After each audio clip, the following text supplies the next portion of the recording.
You must 100% use the brain of AI to be your second brain, to be able to bring information to you at speeds and at volumes and at analytical levels that perhaps we as humans cannot sit down and do at one go. But at the same time, you need to have a clear idea of how to do it. So essentially, I went through a few steps. I've actually had AI help me summarize and document it. And so right off the bat there, you're seeing that something like documenting your own process for renaming something, whether it's a podcast, whether it's, a master column, like a newsletter, or even if it's something larger, like a product or a service, or even a brand. There are some things that you want to think about that I'm going through over here, and hopefully that will help us get to the place where we have a good name that's memorable, but also sort of covers what you need. So the things that we did, first of all, we went through past themes and reviewed it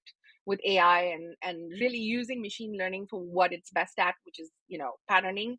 And then we, like I said, reflected the decision to rebrand on a few levels. I'll tell you who it is that we spoke with, and who we allowed to guide that decision. Then we talked about the actual name itself. Given those 3 points that I wanted to hit, it becomes a little bit easier when you're briefing and a tool, an AI tool, and asking it to help you when you're clear about the things that you want to hit. And then, there was community engagement and feedback, because in the end, there is a listener base who's already listening to the 4am report. They're the people who've come with us into this AI journey. But of course, we want to attract new people. We want to build a fresh audience, and we want to bring ourselves in front of more and more entrepreneurs to help them use AI to power their business. So then came making sure that your name was in fact available. And this means you're going to have to do some market research. You're going to have to do a trademark search to make sure you're not infringing and so forth.